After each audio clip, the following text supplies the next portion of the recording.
Anyone can pick up a camera and make an image, but shooting like a cinematographer is something entirely different. It's not about the gear you have, it's about the why behind every decision you make. The lens you choose, where you place your camera, the way you light, and how you frame a shot. And how these decisions help tell the story you're trying to tell. How these choices influence the way your audience feels. Today I'm going to show you how to think like a cinematographer, so you can ultimately start shooting like one. At the end of the day, the single most important thing for a cinematographer is to serve the story. It truly doesn't matter how perfect your lighting is, how expensive your lens is, or how smooth the camera movement is. If it doesn't support the story, it's just decoration.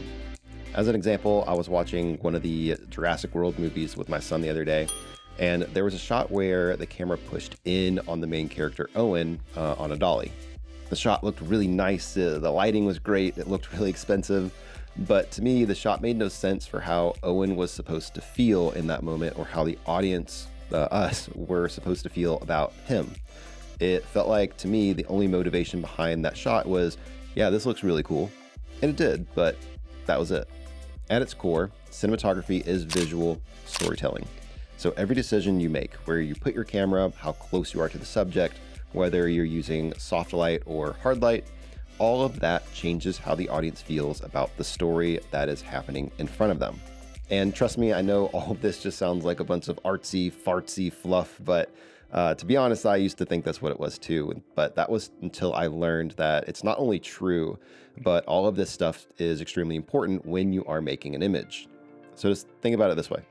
If the script or even just the idea is the skeleton of a film, then cinematography is the muscle that makes it move and feel alive. Now here's just a quick example to give you a visual. Let's imagine a scene where a character is isolated and alone, like this shot we have right here.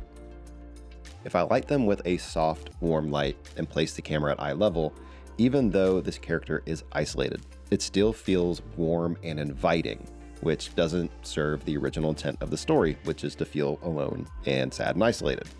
But if I make some small changes, like if I was to light with a hard, cool light through this set of blinds to get slashes of light and then place the camera high looking down on them, now they feel small and isolated, truly. It's the same character, the same location, but now the visuals align with the script's original intent. That's why the story is your compass. Without it, you just have some cool looking images, but with it, the choices have weight and meaning. So before you even touch a camera or light, ask yourself, what does the story need for this shot or this scene? What should the audience feel in this moment? So what's the first thing you can do to start serving the story visually? The answer to that is think about composition. Composition is basically how you arrange everything in your frame, like where you place your actors in relation to the environment or scene that they're in. Something as small as where you place an actor already tells your audience something visually. Now I'm going to go over 3 of the simplest ways to compose an image, but just know this barely scratches the surface, even if that. There are so many different techniques you can use as you practice and get better with this, but these 3 are kind of like your foundation.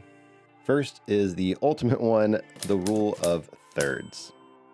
This is where you split your frame into 3 equal sections, both horizontally and vertically. Then you place your subject on one of those lines or intersections.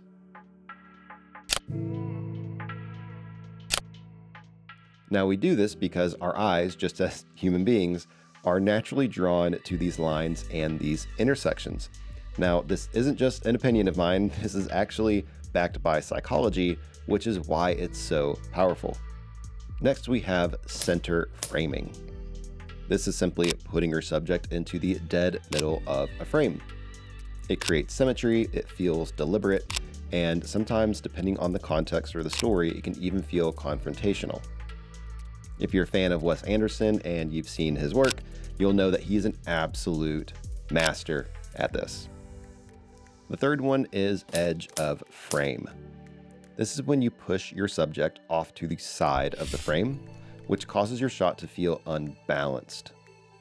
This can build tension and it's even useful for making the audience anticipate something that's going to happen in that empty space, whether or not it's going to actually happen. This is both a simple and effective way to add unease to a shot, even without having to move the camera. Now, because it's so simple and effective, composition is one of the first techniques you should learn as a cinematographer, in my opinion. It's not necessarily about following rules. There are no rules. It's about learning how to make different choices that affect your audience. Your camera angle, or where you choose to place your camera, is another fast and easy way to change how your audience feels about a character. And I've already shown you an example of that earlier in this video when we were talking about story and our isolated character.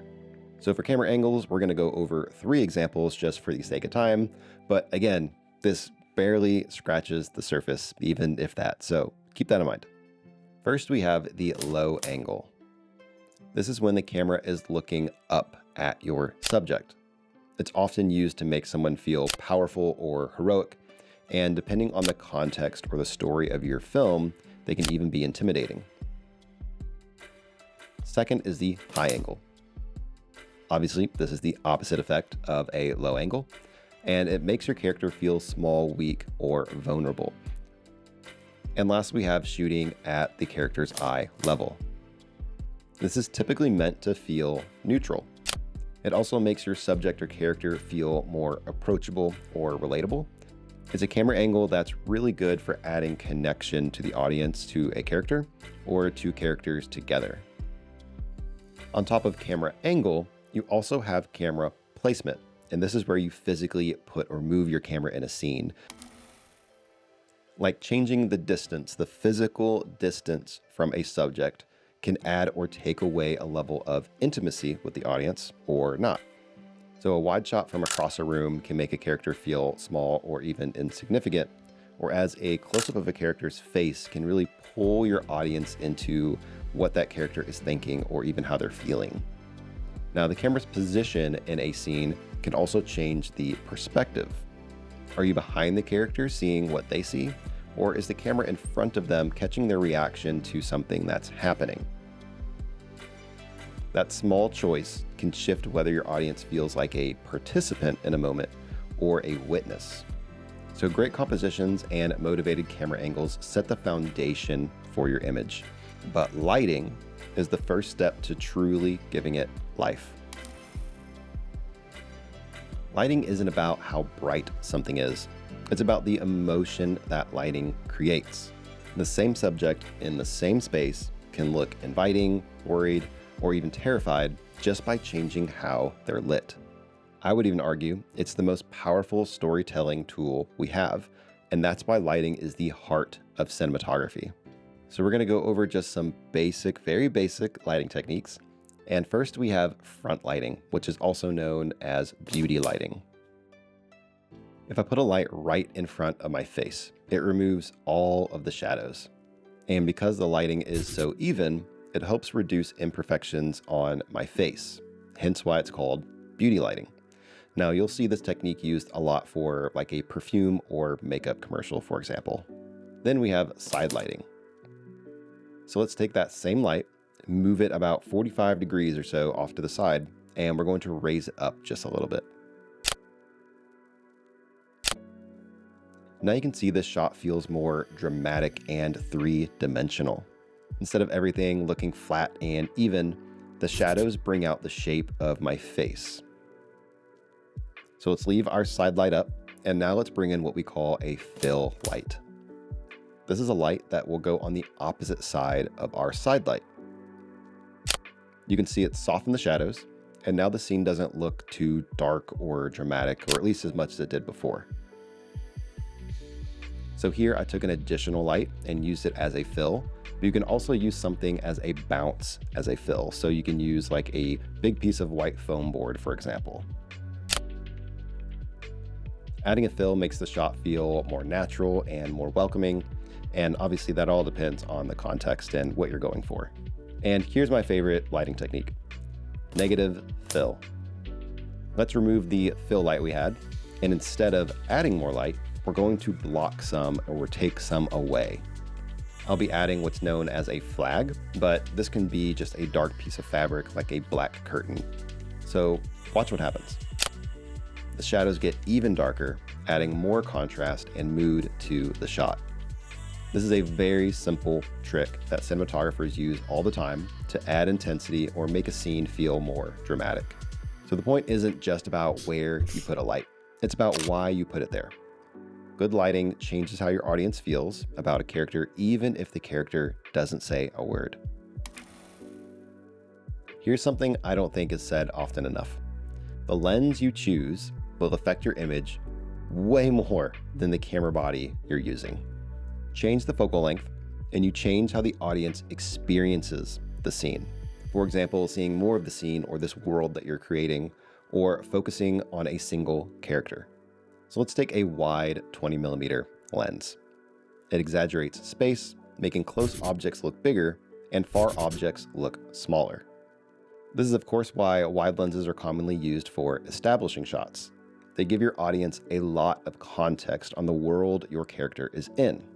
However, if we take that same wide lens and get really close to a character, the perspective and really the image overall distorts. So now your shot feels intense or even uncomfortable. Now let's take a long lens. And you'll see that the longer focal length compresses the background and pulls the subject forward, and it essentially isolates them. This can give your audience the sense that they're stepping into the character's personal space. And because of this, a close-up with a long lens or a telephoto lens can almost feel invasive, which is really good for emotional or even vulnerable moments. The key takeaway is this. Cinematographers are so particular about what focal length or really what lens they use because it's not just a technical detail. Just like lighting and everything else we've talked about, it changes the way your audience experiences the story. It subconsciously tells the audience what to feel. Shooting like a cinematographer is about intent. It's about asking why every time you make a choice. Why this camera angle? Why this lens? Why this lighting? That's how you go from shooting something with a camera to creating a visually interesting story. Now here's the big question. How do you actually practice this if you don't have a crew or actors, you're just by yourself?